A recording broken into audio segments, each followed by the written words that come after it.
Hi, everyone, and thank you for joining us today. We are very excited to be presenting with our partner and customer, ANAB, for this webinar called Risk-Based Thinking and the Impact on ISO IEC 17025. We have Melanie Ross, who is a training product specialist with ANAB, who's going to be discussing an introduction into risk-based thinking. She'll review the standard requirements and then also applications of risk-based thinking in the laboratory. And then I'll jump back on towards the end and review how Qualtrics can help promote a risk-based thinking approach. A couple of housekeeping items before we get started. We do have a question and answer section of this presentation baked in towards the end. And so as you watch the demonstration, if you have any questions, please feel free to put those in the Q&A section of the Zoom meeting. We'll do our best to get through all of the questions later on in the hour. And so please put them in there as they come up and we'll be able to address them at that time. Another housekeeping item, we will be recording this webinar. So if you ever want to watch it again or share it with other team members, it is going to be available on our website for you to access. So I want to introduce myself. My name is Karen Arriviaga, and I'm an account executive here at Qualtrics. We have a mix of attendees on here today. We have a number of Qualtrics customers. We have some people that are considering Qualtrics, and then we also have people that have never heard about us before. So before I introduce Melanie, I do want to tell you a little bit about who we are. Qualtrics is a compliance management solution. We offer our customers an all-in-one compliance management solution and quality management system to help manage their quality initiatives. And we pair that with our team commitment to our customers and the industries that they're in. We find if we can truly understand the compliance burdens our customers are under, we can make sure that's top of mind when we're thinking about new product functionality, but then also how we service our customer base. We ourselves are ISO 9001 and use Qualtrics to help manage that. We've been around for about 26 years. The way that Qualtrics got started is our parent company had to be ISO 9001, started going through the process, and started building software to help manage it. The auditor came in and said, this is a great software package, you might want to consider selling it, and that's what we started doing. And 26 years later, the product has come very far. However, the root of that product really stems from ISO. We have about a 97% customer renewal rate, and this is something that we're very proud about. Our customers are, we really value what they can bring to us in terms of how they're using the product and what we can do better to add more functionality so they can get everything they need to out of the system. And if you're at all familiar with Virginia Tech and the Hokies, we are located, our headquarters in Blacksburg, Virginia, which is in Southwest Virginia. Well, I want to introduce you to your presenter, Melanie Ross. Melanie is a training and product specialist with ANAB. She has about 15 years of experience in quality assurance, quality control, quality management. She's also worked with a variety of industries, including chemical, biological, oil and gas, and aerospace, where she's developed quality management systems, including internal audit programs and vendor qualification procedures and implementation of Lean Six Sigma. As a training product specialist with ANAB, she's also developing and delivering training on a variety of products, including ISO 17025 and risk-based thinking. So at this point, Melanie, if you would like to join me and take control of the screen. Yes, I will. Thank you for the introduction. Can everyone hear me? I can hear you. Perfect. Okay, so I'm going to share my screen. I want to do this one.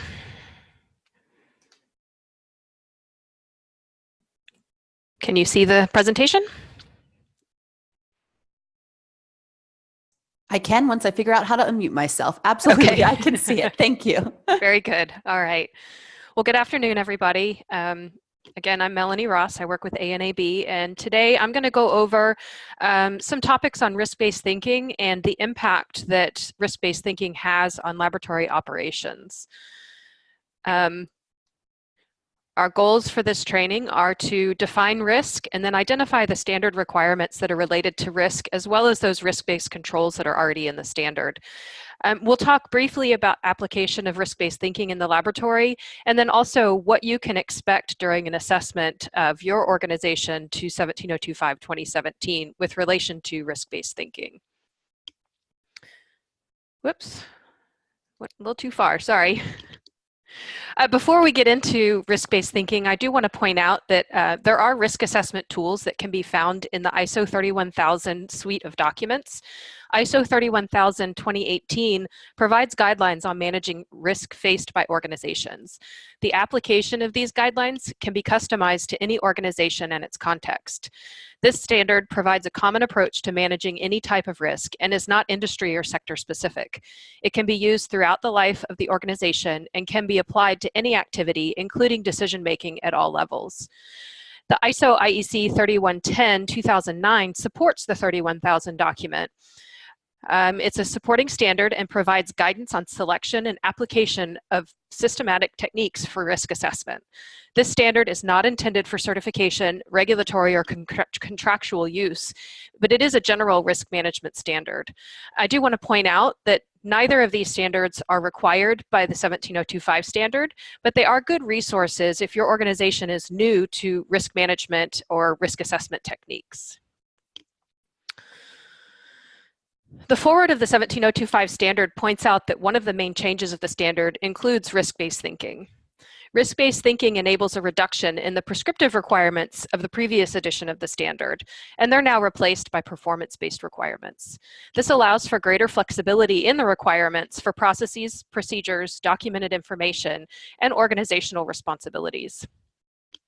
ISO documents provide requirements, specifications, guidelines, or characteristics that can be used consistently with the objective to ensure that materials, products, processes, and services are fit for their intended purpose. The concept of risk in the context of the international standard relates to the doubt in achieving the objective. So what is risk? Risk is the effect of uncertainty. It is the deviation from the expected that can be caused by a shortage of information, misinformation, or misinterpretation of information. I want to point out that effects from risk can be both positive and negative. We often think of risk in the negative context, where we think of nonconformity, but we can also think about risk as a positive effect with opportunities for improvement. The previous edition of the standard had the concept of preventive action. That concept has been removed and replaced with this addressing risks and opportunities, where you can look at opportunities for improvement and risks before they occur. Requirements related to risk are included in many different clauses in the 17025 standard. We will go over these clauses in more detail in the following slides, but keep in mind that risk can be identified in any area of the management system or laboratory operations, not just in the areas related to the clauses listed here that we will discuss now. Ooh, that was fun. My mouse went crazy. Okay, clause 4.1.4 states that the laboratory shall identify risks to impartiality on an ongoing basis. Relationships that can threaten impartiality can be based on ownership, management, personnel, shared resources, contracts, marketing, as well as the sales force. In clause 4.1.5, it further states that if a risk to impartiality is identified, the laboratory shall demonstrate how it eliminates or minimizes such risks. So as an example, if the laboratory reports to the production manager, the risk to impartiality would arise if there was undue pressure on lab management to report satisfactory results to support production goals. The lab would need to demonstrate how the risk was mitigated, which could be accomplished by secondary review and approval of the laboratory data before submission to the production manager as final results. Oftentimes, organizations require personnel to sign impartiality agreements as a way to mitigate risks to impartiality. While this looks good on paper, laboratory management should ensure that personnel understand the impact to the organization if impartiality is compromised. In clause 7.8.6.1, the standard requires that the level of risk associated with the decision rule applied is considered when a statement of conformity is made to a specification or standard. This can be considered data risk. If the decision rule is prescribed by the customer, regulations, or normative documents, however, further consideration of the level of risk is not necessary. If the laboratory employs a decision rule for an acceptance test, the level of risk associated with a false accept or false reject would need to be documented. What is the risk to the customer if the result is reported as acceptable when it is not? What are the risks associated with the statistical assumptions made when reporting results? These risks should be documented, along with the actions taken to mitigate or minimize the risks. Labs must understand reporting as required by their customers and any applicable regulations as well. Another area in which risk must be considered is in the management of nonconforming work. Clause 7.10.1b requires that actions taken with regards to nonconforming work are based upon the risk levels established by the laboratory. These actions can include halting work, repeating work, or withholding reports. The laboratory should document risks associated with nonconforming work and predetermine what actions could be taken in given scenarios. As an example, if an analyst determines a result is outside a predetermined QC limit prior to final reporting, what should the analyst do? If it's a matrix spike failure, does this impact the release of data not related to that specific sample? What is the risk to the laboratory or the customer at this point in the process? Should the analyst repeat the analysis? How many times can the analysis be repeated before results are considered failing? Were the controls used appropriate? Are other analyses impacted? And should other results be suspected? All of these questions and more will guide the laboratory in understanding the impact to the product, process, and customer, and should be asked before nonconforming work occurs. Clauses 8.5.1 through 8.5.3 cover the requirements around addressing risks and opportunities. In 8.5.1, the standard states that the laboratory needs to consider risks and opportunities that will assure the management system achieves intended results, enhances opportunities to achieve objectives, prevents or reduces undesired impacts, and those that achieve improvement. In 8.5.2, it states the laboratory shall plan the actions to address risks and opportunities. They need to integrate and implement those actions into their management system and evaluate the effectiveness of those actions. And finally, 8.5.3 requires that actions taken to address risks and opportunities are proportional to the potential impact on the validity of laboratory results. When we look at corrective action, the standard requires in Clause 8.7.1 that risks and opportunities are updated after effectiveness of corrective actions are taken. Was the nonconformance identified as a potential risk during planning? If so, the actions taken initially to mitigate or eliminate the risk may not have been effective since a nonconformance occurred. What further actions were taken? Were these actions sufficient to mitigate or eliminate the risk now? Did the nonconformance bring about any opportunities that could be captured? Remember, identifying opportunities is one mechanism for preventive action. Correction and corrective action were taken to address the nonconformance and prevent recurrence, but the laboratory should consider what other opportunities for preventive action may be present and can be acted upon. These should be documented in the risks and opportunities within the laboratory.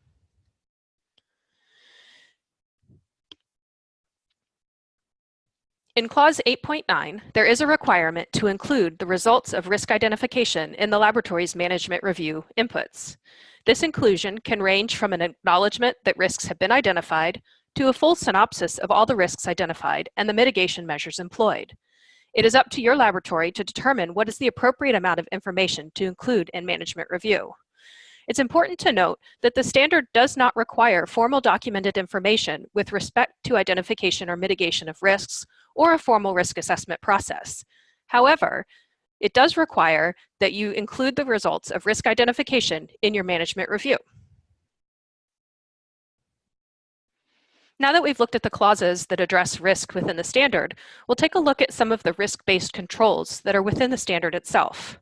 The first one starts with contract review. This is the review of the organization's ability to provide services and also the discussion of decision rules. The next risk-based control is process review. That includes the selection, verification, and validation of methods. The laboratory needs to verify proper performance of a method before introduction into the lab. This is a type of risk-based control because it ensures that all of the appropriate measures are in place before the lab performs the test. The next one is externally provided products and services, or supplier selection. Obviously, this is a risk-based control because you're looking at the suppliers and subcontractors that the laboratory uses to make sure that they provide quality products and services. The next one is the actual test or calibration performed in the laboratory. This includes the review of work, as well as the assuring of validity of results, which is the quality control procedures within the lab. Further risk-based controls include internal audit, which discusses the frequency and the audit schedule prioritization. We've already discussed non-conforming work and corrective action, where the response is based on the risk to the organization. In corrective action, you also update your risks and opportunities at the end of the corrective action process. And then we talked about management review already, where you're monitoring system performance and discussing the results of risk identification. Now that we have a better understanding of the term risk and the clauses in the standard that relate to risk, let's talk about putting those requirements into action. First, the laboratory needs to identify the risks and opportunities, evaluate the processes, and determine what needs to be addressed to ensure your management system does what is needed, builds on desirable outcomes, prevents or reduces problem outcomes, and achieves improvement. Then you plan the response. Here you make a determination of what actions are needed to be taken to address the risks and opportunities identified. It is key that these responses are appropriate to the level of risk. At this point, considering the context and degree of the risk is key. You do not want to over-engineer a process. After planning, you then incorporate the response into your management system. Now you take these plans and fit them into your regular activities. After integration, you would evaluate the effectiveness. You need to understand whether your actions have worked or if they need to be updated. This involves analyzing the information or process impact and a management review to assess the effectiveness. From that analysis, we see that risk-based thinking is something we all do automatically and often subconsciously. Risk-based thinking is not really new. It has always been part of the process approach. The intent of the requirements is to make risk-based thinking part of the routine actions of your organization. This aligns with the application of performance-based processes. Risk is often thought of only in the negative sense. Risk-based thinking can also help to identify opportunities. These can be considered to be the positive side of risk, as we discussed earlier. Risk-based thinking has always been part of the development of management system processes. This includes defining the level of authority and responsibility of staff, to the prescription of details in the procedures required for consistent application. Let's talk briefly about what is at risk in the laboratory. Here, we will categorize risk into two general categories, internal and external. There are risks within the internal context of the management system of the laboratory. These risks are associated directly with the management system and have a direct impact on the management system processes. There are also those additional risks as a result of the application of the management system in an external context. Some of the internal context risks include people. Think in terms of level of qualification, training, and supervision required for personnel. Also, externally provided products and services is an internal risk, as well as equipment and the processes within the lab. You also want to consider the environment. The laboratory should evaluate the impact of the environmental conditions on laboratory operations. And finally, we look at metrological traceability. The modes of metrological traceability used by the laboratory should be evaluated in terms of risk to the intended results. When we look at the external context, these include risks to the reputation and confidence of the laboratory. Here we consider the impacts of releasing poor or questionable results and of providing poor customer service. The next risk on an external context is risks to meeting requirements, which include the contract review process to ensure all applicable requirements are met, both contractually and regulatory.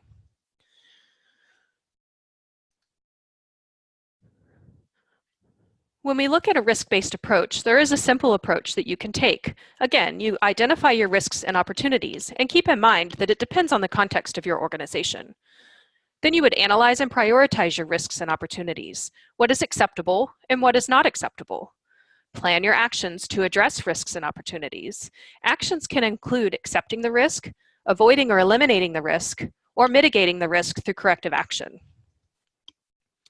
Then implement your plan and take action. Check the effectiveness of those actions. You need to make sure that they worked to eliminate the risk, and then learn from the experience. This is part of the improvement process. Whew.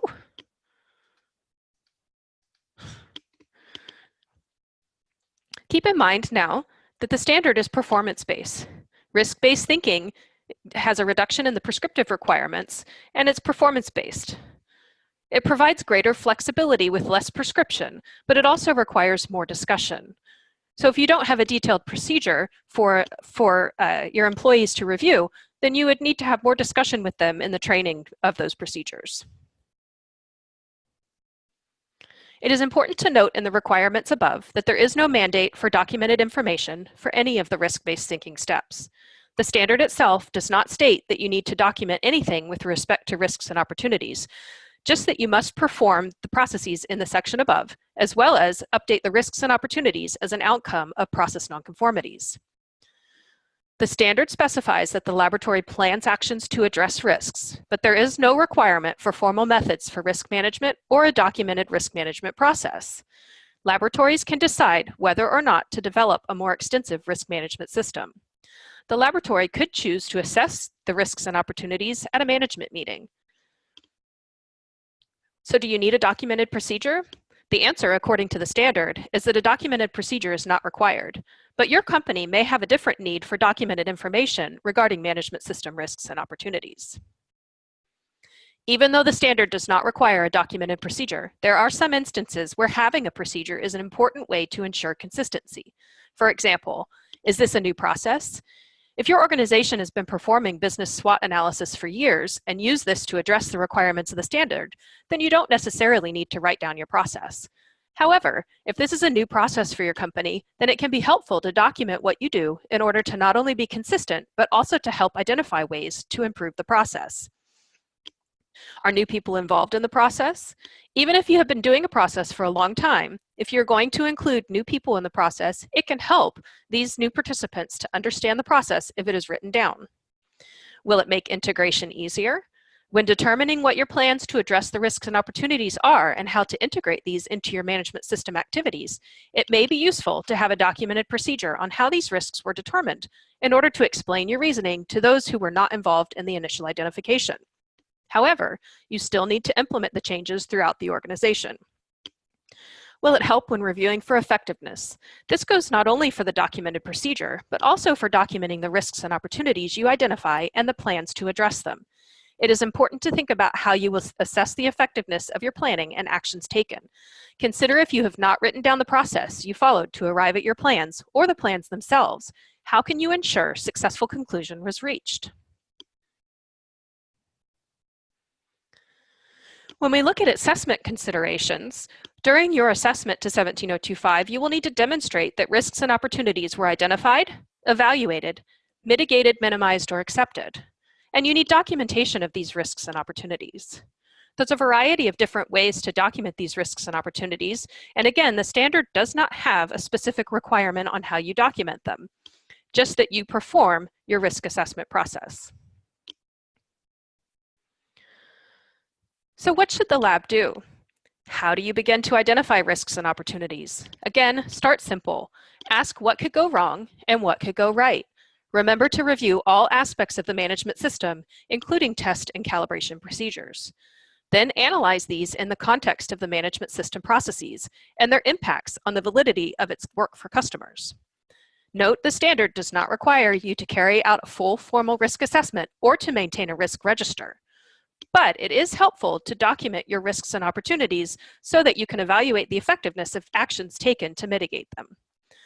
Also note again that the ISO 31000 standard may be a great reference on risk management, but there is no mandate to utilize it. Use the simple risk-based approach to begin the risk assessment process in your laboratory. Again, start simple by asking what could go wrong or what could go right, and documenting those answers in some formal documentation. And with that, I have concluded my presentation, and I'm going to turn it back over to Karen to show you a system that can be used to document risks and opportunities in your organization. Great, thank you, Melanie. That was a wonderful presentation, and give me 1 second. Let me see if I can transition this smoothly. Let me know if you can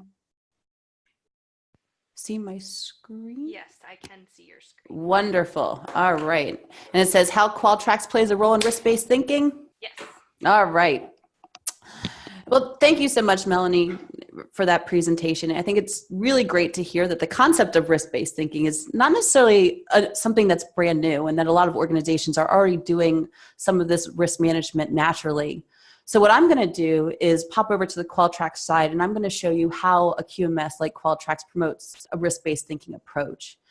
Now, from what we have learned in our research and being in under ISO and through our customer base, is that really it's the duty of the organization to determine how they're going to assess risk. And it's what is considered risky for one organization can be completely different from another. It's important that you have a quality management system that gives you the flexibility to create your own risk management approach. Though you don't necessarily have to document your risk assessment process in an actual document, you do have to prove that you're reviewing this process so you can look for improvement opportunities. So what we have learned is risk can really be managed in two ways. There's a proactive approach and then there's a reactive approach. In terms of being proactive, Qualtrics is truly designed to eliminate the risks associated with a manual quality management system from the beginning, just by using its core functionality in the way that Qualtrics has been designed, which we'll get to here in a second. But then there's also the reactive approach. So as you're gathering data in your quality management system, being able to identify these risks. So where Qualtrics plays a role in that is, number one, it's going to hold employees accountable for their tasks that they need to do in terms of quality and their responsibilities. And really by holding them accountable to these tasks, what you're doing is collecting that information in terms of, have they read the latest standard operating procedure? Have they looked at this documentation? Have they approved this document? Have they worked on a corrective action request? We're gathering all that data and putting it in one centralized location so it can easily be found and reported on. Those reports are going to give your management team and your quality managers the visibility that they need into their quality management system to easily be able to identify risks and opportunities for improvement for your organization. Two of the processes that Melanie talked about today were corrective action requests and management review. And we're going to go into these a little bit further within Qualtrics and how Qualtrics can help with these. So when we say that Qualtrics is an all-in-one compliance management solution, really what we're referring to is this type of functionality. This functionality is truly designed to limit the risks associated with quality management systems. So let's go through real quick document management. So document management is the idea that all of your documents are going to be located in one location within Qualtrics, and that you're guaranteeing and eliminating the risk that somebody's going to get their hand on a document that's out of date. What Qualtrics is doing is making sure that the last approved version of the document is what's available for use and to be seen, but then also we're tracking the full document lifecycle of that process within the system to make sure that we are capturing who edited the document, who reviewed it, who approved it, when it was published, and what all the edits were changed and made in the system automatically. The workflow function of the product really pertains to process automation. So think about some of the core ISO processes that you're often dealing with your quality management system. Corrective action requests, internal audits, vendor approvals, validations, proficiency testing, and so many more processes that are out there. These are ways to automate these processes where you're going to be tracking who is doing what at each step and really controlling that process so people can't deviate from it, and that you have tracking visibility into it as well. Testing and training, tracking competency and awareness. Are your employees being trained? Is that training effective? And can they prove that they understood what that training was? And so by having them go through these tests and these trainings to prove competency, you're eliminating that risk that somebody is going to not be trained appropriately to complete their job functions. And then all three of these sit on top of a reportable platform. As you're putting information into Qualtrics, having that visibility and the ability to report on that data out is really key to make sure that you can identify those risks and opportunities for improvement.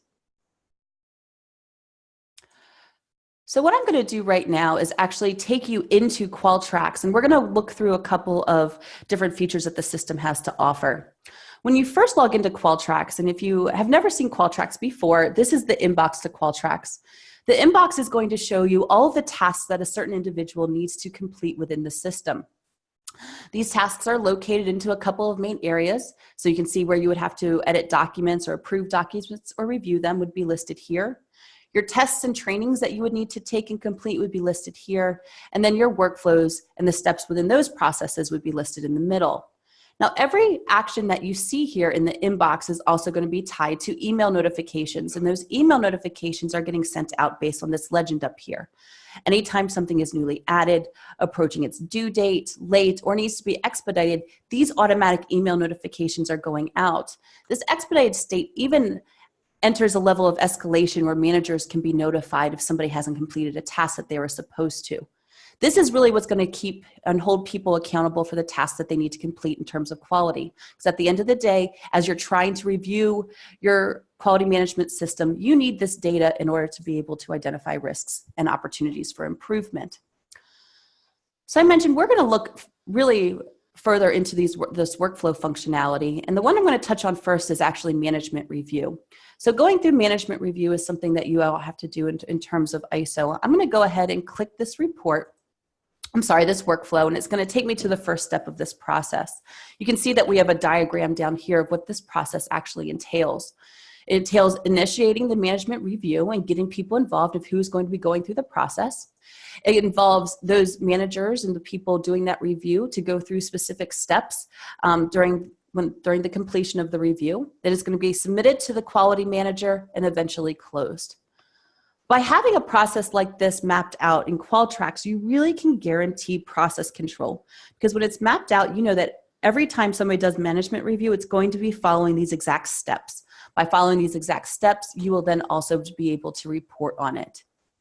Because Qualtrics has these automated and role-based tasks and alerts in the system, you can also make sure that people that are involved in this are going to always be up to date with the information that they need to complete. And if they don't finish their task, somebody else will be notified letting them know that they didn't finish. Because everything is being tracked in the system, everything will be located in one place so you can easily report on that data. And one of the critical things here is that Qualtrics workflows are also very configurable and flexible. Not every one of our organizations is the same, and so we see a lot of need for our organizations to be able to go into workflows and edit them to best fit their organization's processes. When you start thinking about continuous improvement and identifying risks and trying to come up with solutions to avoid them in the future, this is a great way to do that with some of your processes, is just being able to edit them within our Qualtrics system. So what I'm going to do is just do the first step of this process. We'll say that this was in 2019.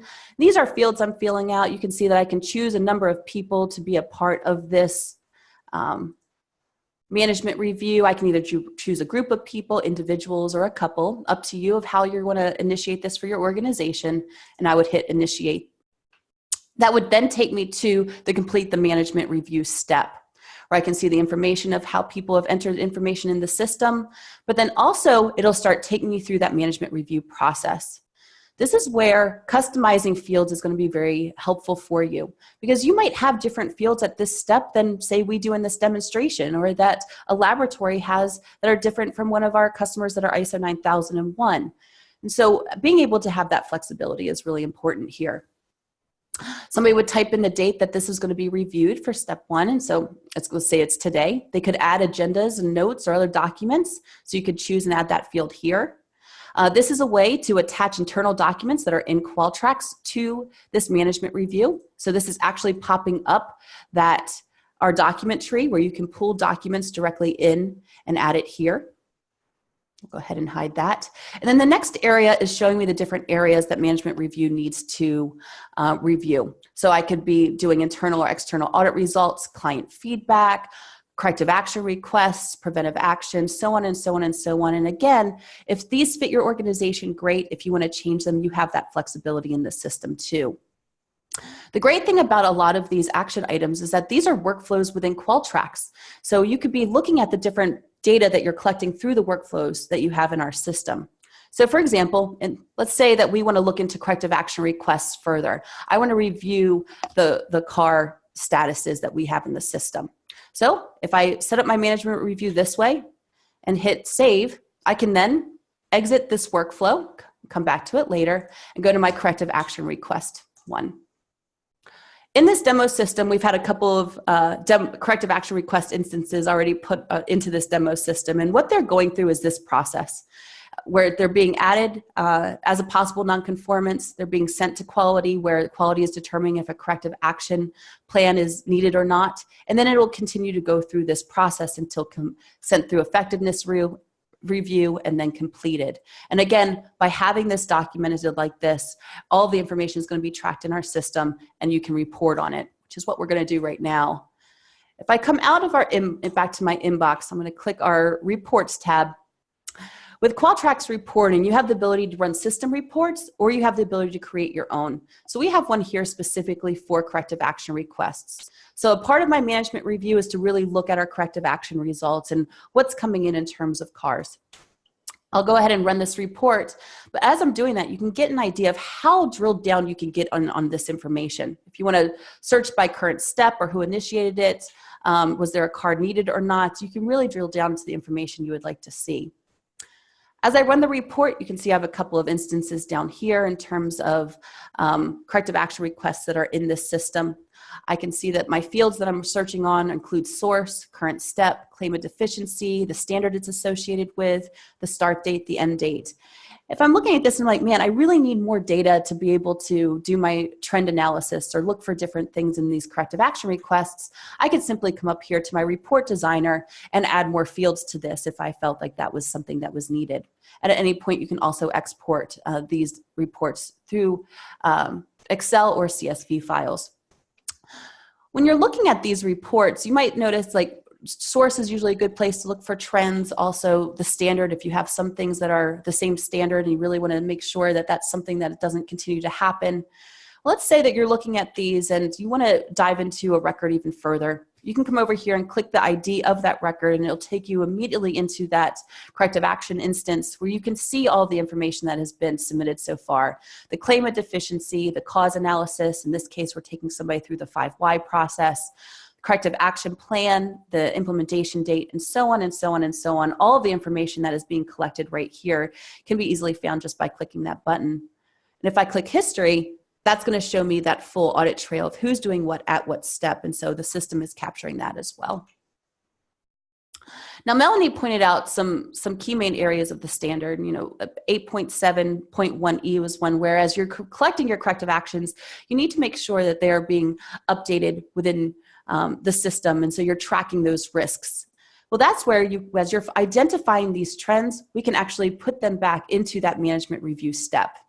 So I'm going to go back to my inbox. We have a management review that has already been started, so I'm going to click that one so you can see what it looks like with some populated information, where some of our personnel went through and they had review dates in January. They actually looked at customer feedback, which is also a workflow that's within Qualtrics. And then in February, they focused on corrective action requests and procedures. And so as they went through this as their management review, they also found some action items. This is where you can document those action items in terms of management review. Back when you focus back on ISO or 17025 section 8.9, this is where you could actually document some of that information if you felt like this was the appropriate place for you.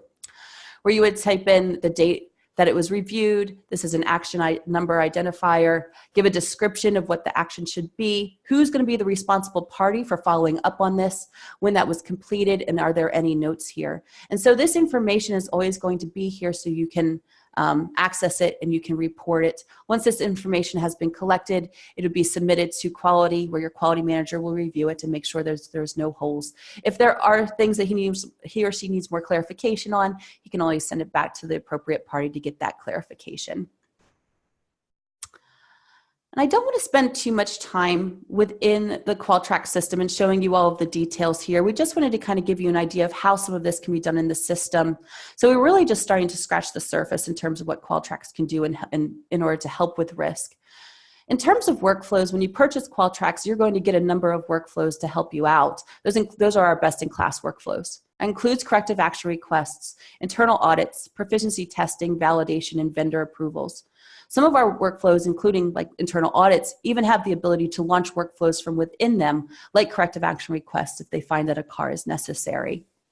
However, you're not limited to just these workflows. Like we talked about the management review workflow, we have workflows for customer complaints, equipment tracking, and so many more. You have the option of even pulling more into your instance from our workflow library, or you can create your own workflows as well. I'm going to show you a slide. It's going to have a lot of things on it, so be prepared. But just to give you an idea of how some of our customers are using Qualtrics to date for some of the workflows that they're putting in their system. It can be anything from ISO-specific workflows that we talked about already to other business type management workflows that you find might be something that Qualtrics can help with. And that really brings me to the end of my part of the presentation. If you ever have questions about Qualtrics functionality or you want to dive deeper in what it can do for organizations, please let me know, and we're always happy to go into that further with you. All right, well, before we jump to our question and answer section, I do want to announce one thing on our webinar, especially for our customers that we have on here.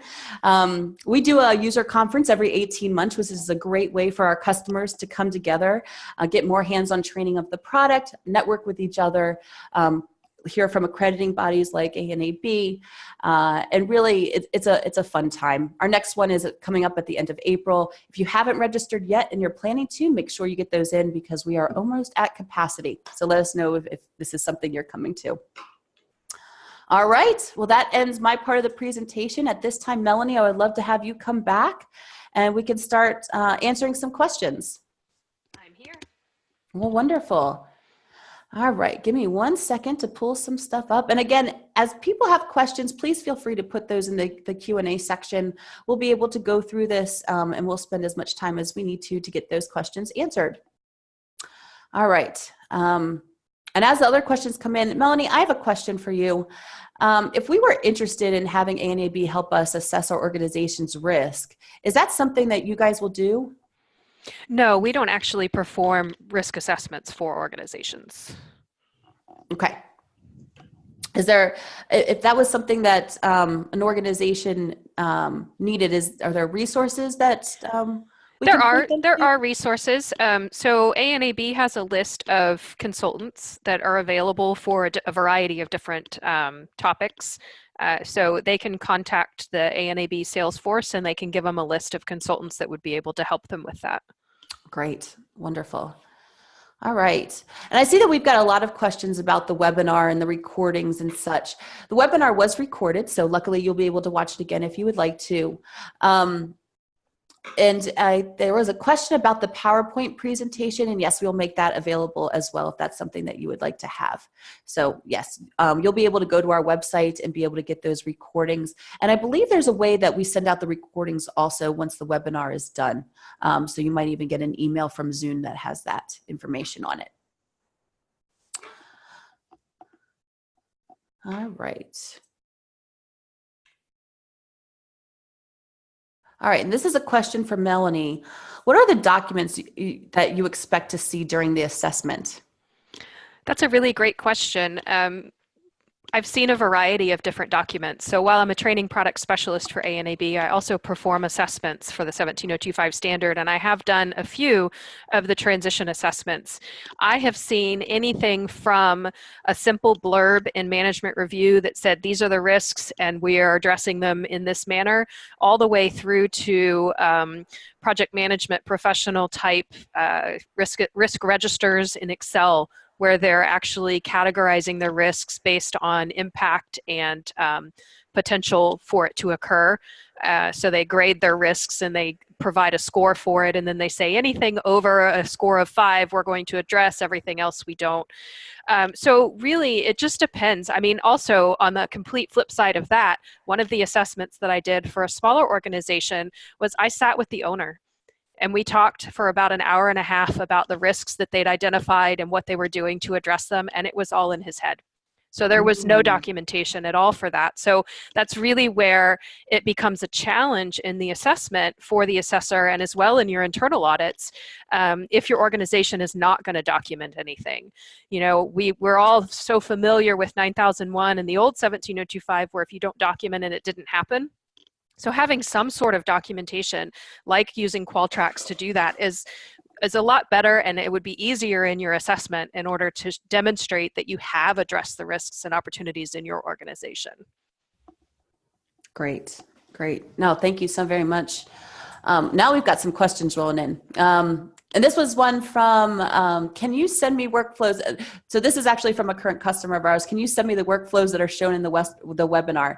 So if we have current customers on here that are interested in the workflows that we have, you do have, we can get you the 5 best-in-class workflows if that's not something that's already in your system. That's where the corrective action request one was. For management review, what we can do, if you have interest in that, let us know. We can put you in touch with somebody that can talk about the process of getting some of those put in place. So Scott, I will have somebody reach out to you for that. All right. I noticed the management review in Qualtrics requires a calendar year designated. Is it possible to define it on a fiscal year that begins in a month other than January? Great question. So the nice thing about Qualtrics are these fields are very configurable. So you can have text fields, you can have date fields, you can have really any type of field you want to, because at the end of the day, what Qualtrics is giving you is a way to capture data. So if you want that data to be different than, say, a calendar year or something like that, you can make that difference. It might be something that you have to type in versus something that you're selecting on a calendar, but you are able to track that differently if you want to. And David, let me know if that answers your question, and if we need to go into some more detail about that offline, we definitely can. How can we get a quote? Well, we can reach out to you and talk to you about how we can get you a quote of what Qualtrics costs and what it would look like for your organization. Qualtrics is a subscription-based product, and so we just have to do a little investigation of how many people are going to be using the system, but then also, more importantly, how they're going to be using the system. We'll jump on a quick phone call, have that conversation, and we can kind of go from there. And you can see my email is down here at the bottom of this slide. So if you do want to reach out to us, please feel free just to shoot me an email and I can help put you into contact with the appropriate person. Next question, does Qualtrics have a risk register format available to populate and use? Great question, Eric. This is actually something that we are working on in some sort. And so we're looking to see if there's something like this that we can put in Qualtrics for our customer base. I think where we have seen some challenge here is just making sure that it's something that's broad enough for people to use, because at the end of the day, because risk is so subjective, we want to make sure that it is a broad enough thing that will be usable from a lot of our users. How do you incorporate decision rules in your risk analysis process? Melanie, I think that one's for you. Yes, yes. Well, it really depends on the context of your organization. So decision rules are going to be applicable if you are presenting a pass or fail or accept reject to your customer. So they provide you a specification, you get a result, and you say that that result is within the specification or not. And the decision rule really pertains to your measurement uncertainty. So you want to look at the measurement uncertainty process that you're performing and your uncertainty budget, and look at the uncertainty value that you have, and then take a look at the actual results and the specifications to come up with a decision rule that you and your customer agree on, and look at the risk really based on false accept or false reject. So if you decide, you know, this is one of the examples that I like to say. So a specification of 100 whatever. So you're testing water and it's 100 ppm or 100 something, and your result is 90. If your measurement uncertainty is 20, then your result could actually be 110, or it could be 70, anywhere between 70 and 110. So if your specification's 100, what's the risk if you say that passed, that it could actually be above that specification limit? So that's really where you're going to look at the risk for that value of the measurement uncertainty when you're close to the specification value. Great. Great. All right, I got another question for you, Melanie. Does ANAB have a training to teach us how to prepare for an audit? We are not ISO 17025 yet, but are looking to become, and want to make sure we do it the best way. Another great question. So we don't currently have accreditation preparation training specifically, but we do offer an online overview of the 17025-2017 standard. That was actually just released yesterday. So it's a web-based, self-paced training that you can take. You can go to the ANAB website and find it. Then we also offer internal auditor and lead assessor training that can help organizations prepare for assessments as well. Those can be done in person. We offer them as public trainings throughout the year, but then we also do it as private on-site trainings as well. Oh, great timing. Yes, I know. Yesterday. That's great. I know. All right, another question. Does Qualtrics work with different LIMS systems such as Quarterly or Beast? That's a great question, Sharon. So Qualtrics has an open API, and what that allows us to do is to work with other software platforms that also have open APIs. So if you and your team have the ability to create a bridge between the two organizations or the two software platforms, we do have an API that is available to talk to others.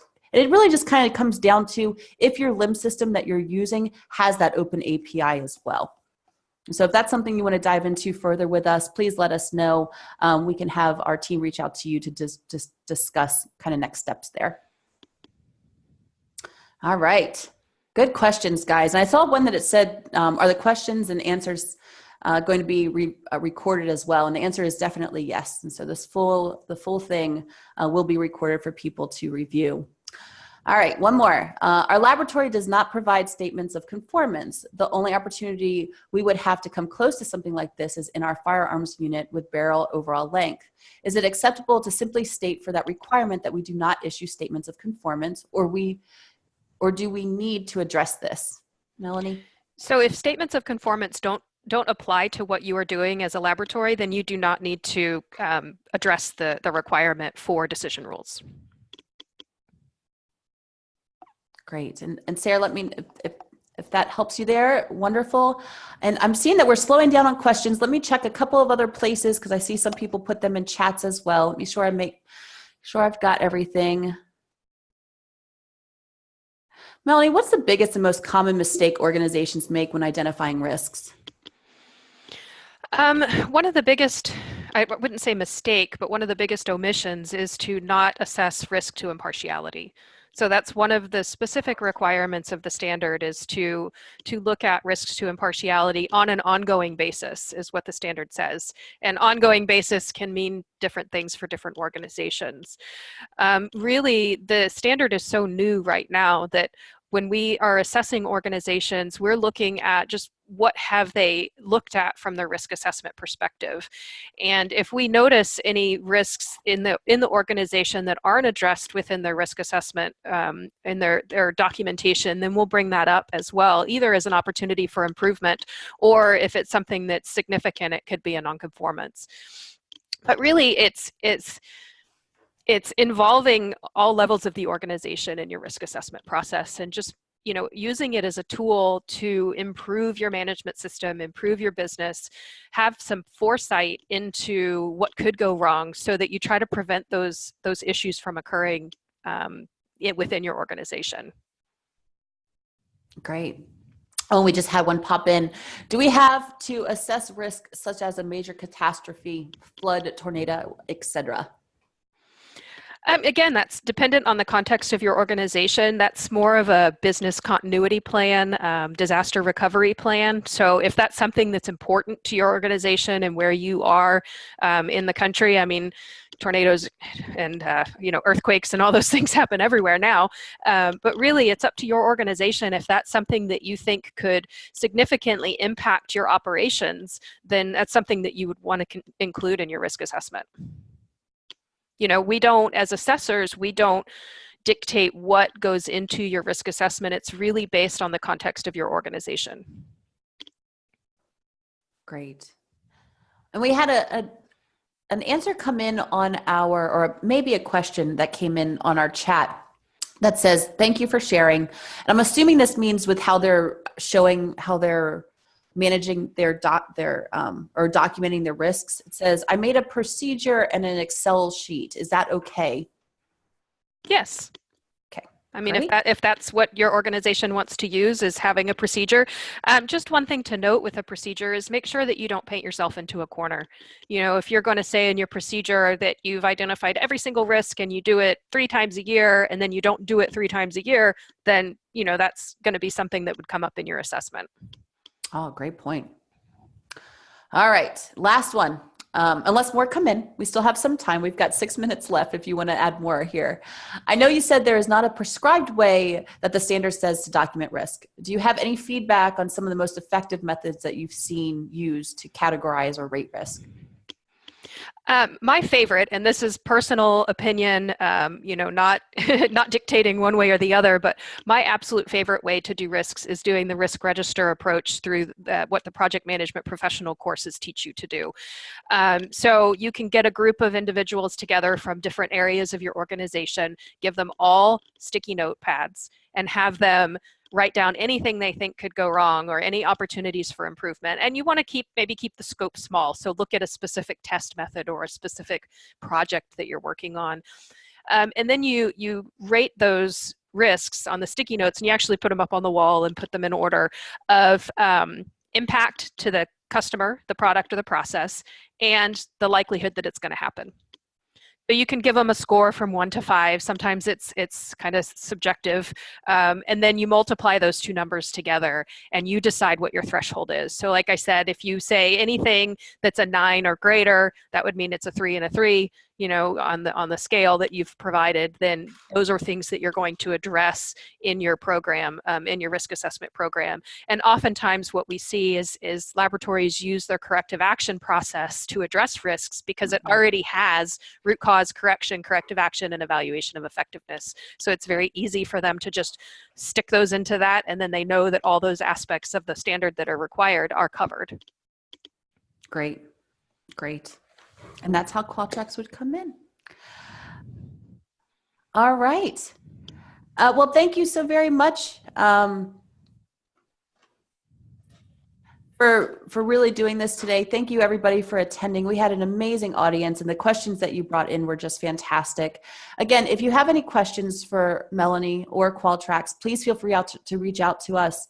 If you want to reach out to me, I can even make sure that those questions do get to Melanie. And thank you very much for attending today. If there's anything else that we can do, we're happy to help. Thank you so very much, and I hope you guys have a great day. Thank you. Have a good afternoon. Bye-bye.